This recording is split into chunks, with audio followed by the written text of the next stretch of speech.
नमस्कार, मी प्रतीक्षा. DNA मराठीमध्ये आपलं स्वागत. आजपर्यंत पुणे, मुंबई सारख्या मोठ्या शहरांमध्ये घडणाऱ्या गोळीबार, प्राणघातक हल्ले यासारख्या घटनांचे लोण नगर सारख्या शहरापर्यंत पोहोचल्याचं दिसून येत आहे. ही बाब अत्यंत गंभीर असून नगर सारख्या शहरामध्ये सर्वसामान्यांना आजपर्यंत अशा प्रकारच्या घटना केवळ मोठ्या महानगरांमध्ये घडल्याचं माहिती होतं, परंतु आता नगर शहरात मोठ्या प्रमाणात सातत्याने घडू लागले आहेत. हा फार मोठा चिंतेचा विषय बनला असून नगरमध्ये गावठी कट्टे, तलवारी अशा प्रकारचे शस्त्रे राजरोसपणे कुठून उपलब्ध केली जात आहेत याची सखोल चौकशी आणि तपास होणं गरजेचं आहे. अशा प्रकारचे गंभीर गुन्ह्यात बेकायदेशीर शस्त्रे सापडून देखील गुन्हेगार 2-4 दिवसात जामिनावर बाहेर येतात. पोलीस प्रशासनाचं अपयश असून गुन्हेगारांवर गंभीर स्वरूपाची कलमे लावून त्यांच्या विरुद्ध योग्य पद्धतीने गुन्हा दाखल झाल्यास अशा प्रकारचे जामीन होणार नाही. गुन्हेगारांना कायद्याचा धाक राहील अशा उपाययोजना पोलिसांनी कराव्यात अशी मागणी राष्ट्रवादी काँग्रेस पक्षाचे शहर जिल्हाध्यक्ष संपत बारस्कर यांनी केली आहे. नगर शहरातील व्यापारी धीरज जोशी यांच्यावरील हल्ला करणाऱ्या आरोपींना तातडीने अटक करून कठोर कारवाई करा अशी मागणी राष्ट्रवादी काँग्रेसच्या वतीने जिल्हा पोलीस अधीक्षक यांच्याकडे निवेदनातून करण्यात आली आहे. यावेळी राष्ट्रवादी काँग्रेस पक्षाचे शहर जिल्हाध्यक्ष संपत बारस्कर, प्राध्यापक माणिकराव विधाते, कार्याध्यक्ष अभिजित खोसे, महिला जिल्हाध्यक्ष रेश्मा आठरे आदी उपस्थित होती. आमदार संग्राम जगताप यांच्या नेतृत्वाखाली अहमदनगर जिल्ह्याचे SP यांना निवेदन देण्यात आलं की जे काही घटना नगर शहरात घडतात की गुन्हेगारी, वाढती गुन्हेगारी आणि त्याचं नवीनच जो प्रकार घडला आहे, गेल्या परवा दिवशी आम्ही संध्याकाळी साईदीप हॉस्पिटल येथे मी असेल, आमदार साहेब असेल, आमचे सहकारी नगरसेवक सर्व पदाधिकारी ज्यावेळेस हल्ला घडला जोशींवर कुटुंबावर त्यावेळेस आम्ही तिथे गेलो.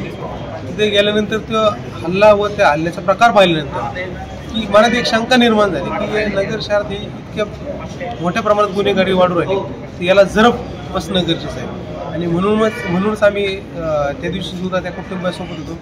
आज सुद्धा त्या सगळ्या कुटुंबाशी आम्ही चर्चा केली आणि SP साहेबांसोबत देखील चर्चा केली की ही जी वाढती गुन्हेगारी याला आळा बसण्यासाठी ज्या ज्या गोष्टी करणं शक्य आहे त्या तातडीने पावलं उचलावीत आणि जे आत्ता तपास चालू आहे ते तपास यंत्रणेला अधिक गती देऊन लवकर त्या कुटुंबाला न्याय देण्यात यावे, तसंच त्या कुटुंबियांना स्वतःला व त्यांच्या उद्योग व्यवसायाला संरक्षण देण्याची मागणी आज आम्ही राष्ट्रवादी काँग्रेस पार्टीने केली.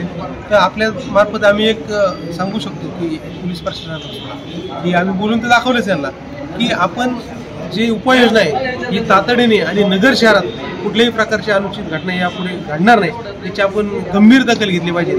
आणि त्यांनी जर काही गंभीर दखल घेतली नाही तर आम्ही आमदार संग्राम जगताप यांच्यासोबत राज्याचे उपमुख्यमंत्री अजितदादा पवार असतील किंवा गृहमंत्री देवेंद्रजी फडणवीस साहेब असतील यांची भेट घेऊन याच्यावर तातडीने उपाययोजना करण्याची मागणी करून व या शहरात गुन्हेगारीला आळा बसण्याची आळा बसण्याची गरज आहे अशी आमची मागणी असून ती तातडीने सोडवणं गरजेचं आहे.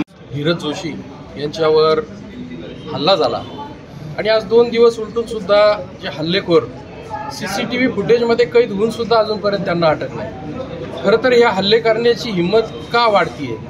आज नगर शहरामध्ये एवढे गावठी कट्टे असतील, तरवारी घेऊन राजरोसपणे फिरण्याची हिंमत का होतीये आणि हे कुठून येत आहेत गावठी कट्टे? खरं तर याचा तपास पोलीस यंत्रणेमार्फत होणे गरजेचे आहे. तातडीनं या आरोपींना अटक करणं गरजेचं आहे.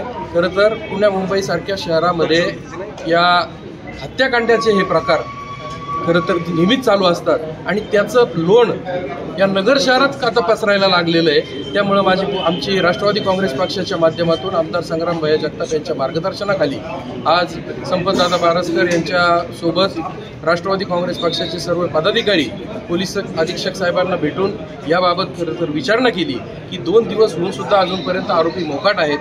CCTV फुटेजमध्ये ते आरोपी क्लिअर दिसत आहेत, पण त्यांना अटक का होत नाही? खरं तर नगर शहरामध्ये हे गावठी कट्टे येत आहेत कुठून याचा पूर्णपणे तपास सखोल होणं गरजेचं आहे.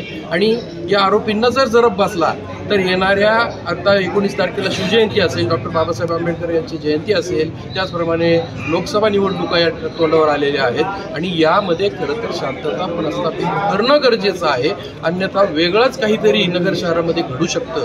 त्यामुळं हे पुण्या मुंबईसारखं लोण नगर शहरामध्ये आलेलं आहे की काय अशी भावना नगरकरांच्या मनामध्ये निर्माण झालेली आहे. आज जोशी कुटुंबियांच्या समवेत आम्ही खरं तर SP साहेबांना मागणी केलेली आहे की या कुटुंबाला तातडीनं संरक्षण द्यावं, त्यांच्या दुकानांना संरक्षण द्यावं आणि त्यांच्या घराच्या तिथं त्या ठिकाणी संरक्षण द्यावं, अशी त्यांच्या कुटुंबियांसोबत आम्ही राष्ट्रवादी काँग्रेस पक्षाचे सर्व पदाधिकारी एकत्रित येऊन SP साहेबांना या ठिकाणी निवेदन देऊन त्यांना विनंती केलेली आहे.